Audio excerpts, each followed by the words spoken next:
On June 12, 1996, the last Ford Bronco rolled off the assembly line at the Wayne, Michigan plant. After 30 years of continuous production across 5 generations, the American SUV that defined off-road driving for an entire generation was discontinued. 25 years later, in 2021, Ford announced the Bronco was coming back. They built it at the same Wayne, Michigan plant. They put the same name on the badge. They used the same horse logo. But the vehicle they brought back was not the different vehicle. The 2021 Bronco has no V8 option. It does not have a solid front axle, and the smaller Bronco Sport Ford sells alongside it shares its underpinnings with the Ford Escape crossover. This video documents what the real Bronco was, why Ford actually killed it, and why the buyers who waited 25 years for a comeback got something different than what they were promised. Stay with this video, because the real story of why the Bronco died is not the story most Americans believe, and the truth about the 2021 comeback is not what the marketing campaign suggested. The original Bronco was introduced in 1966 as Ford's answer to the Jeep CJ5 and the International Scout. The first generation was a compact 2-door off-road vehicle with a removable hardtop designed and approved for production by Lee Iacocca, the same Ford executive who approved the Mustang 2 years earlier. From 1978 through 1996, the Bronco grew into a full-size 2-door SUV built on the same chassis architecture as the Ford F-Series pickup. It competed directly with the Chevrolet K5 Blazer and the Dodge Ram Charger. It was body-on-frame. It came with V8 power. It had a removable hardtop on most generations. And it was, for 30 years, the truck that American families took to the lake, that ranchers used as work vehicles, and that weekend off-roaders trusted on terrain no other mainstream SUV could handle. The fifth and final generation, built between 1992 and 1996, came with 3 engine options. A 4.9-liter inline-6, available until 1994, a 5.0-liter V8, and a 5.8-liter high-output V8. From 1994 onward, V8 power became standard. By the end of its production run, the Bronco was an American working SUV with American V8 power, body-on-frame construction, and the ability to be repaired by any qualified mechanic with standard hand tools.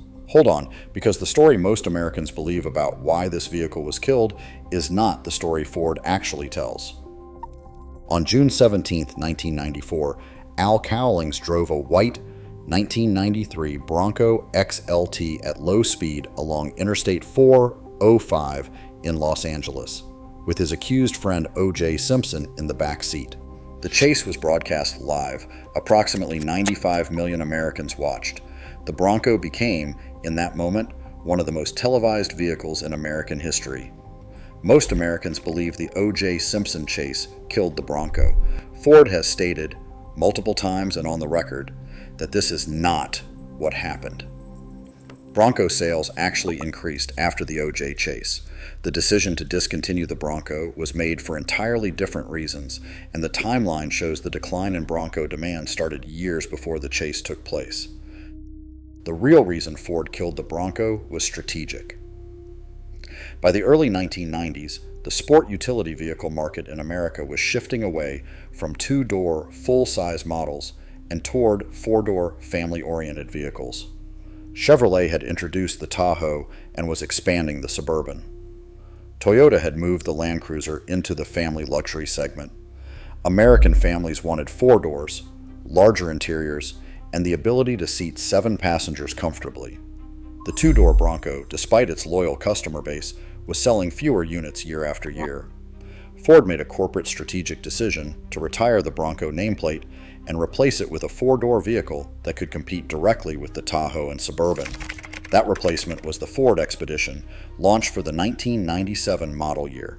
It was built on the F-150 chassis, with 4 doors and a family-oriented focus. The Bronco was killed to make room for it. But this is where the story stops being a routine discontinuation and starts being something else. because 25 years later, Ford decided to bring the Bronco back. And the way they did it is the part that buyers who waited a quarter century for the return are still arguing about. In January 2017, Ford announced at the Detroit International Auto Show that the Bronco would return. The launch was delayed multiple times.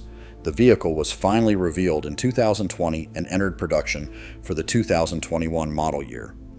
Production took place at the same Wayne, Michigan assembly plant where the original Broncos were built. The launch was treated as a major American automotive event. Ford got some things right with the comeback. The 2021 Bronco retained body-on-frame construction, which most buyers expected, and which most modern SUVs no longer use. Its silhouette paid visual homage to the original first generation. The vehicle was offered in 2-door and 4-door configurations. It came with a 7-speed manual transmission option, which was genuinely surprising in the modern American SUV market. The Wayne, Michigan plant detail mattered to Bronco enthusiasts, but pay attention to what the 2021 Bronco does not have, because this is where the comeback gets complicated. The 2021 Bronco has no V8 option. None. The engine choices are a 2.3-liter EcoBoost turbocharged inline 4-cylinder or a 2.7-liter EcoBoost twin turbocharged V6.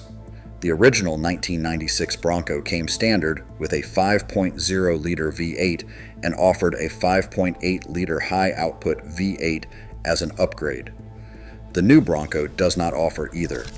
For Bronco buyers who associated the nameplate with American V8 power, the engine lineup of the 2021 model is a fundamental departure from what the original vehicle represented. The 2021 Bronco does not have a solid front axle. The original Broncos through the early generations used solid front axles, which are widely considered the standard for serious off-road performance because they handle large suspension travel and rock crawling situations better than independent suspension systems.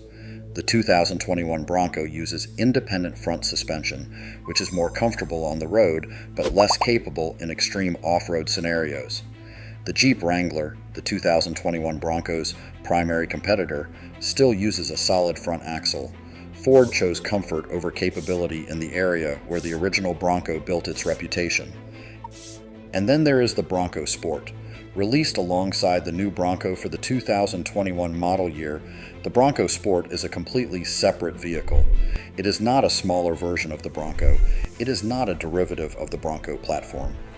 The Bronco Sport is a unibody crossover SUV built on the Ford C2 platform, the same platform underneath the Ford Escape and the Ford Maverick. The Escape is a transverse front-wheel drive crossover.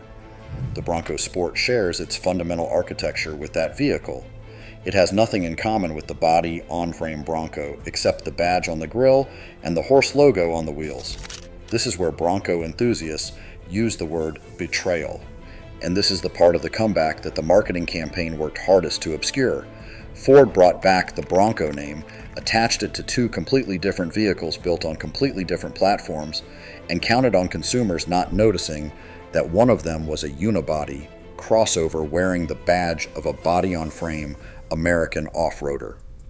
The 2021 Bronco is also a software-defined vehicle in ways the original never was.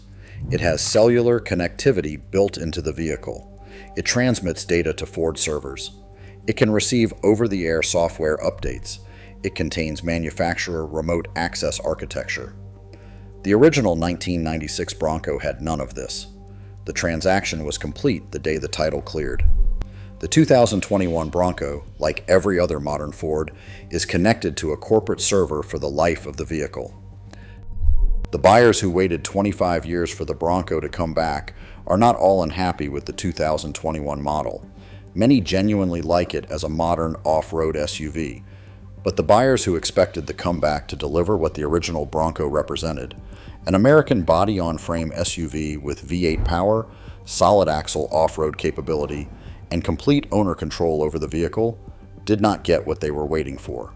They got a body-on-frame SUV with turbocharged 4-cylinder and 6-cylinder engines, independent front suspension and embedded surveillance technology, sold alongside a unibody crossover wearing the same badge. The original Broncos are still here. Clean fifth-generation examples, built between 1992 and 1996, are now selling between $25,000 and $60,000. Pristine low-mileage examples have crossed $100,000 at major auction houses. The market recognized what the original Bronco actually represented, and the market is paying accordingly. The 2021 Bronco may eventually be remembered as a good vehicle in its own right, but it is not the same vehicle as the truck that rolled off the Wayne, Michigan assembly line on June 12, 1996. The original Bronco was the last two-door, body-on-frame American SUV with V8 power that any qualified mechanic could repair without manufacturer authorization. That category of vehicle is gone. The badge came back.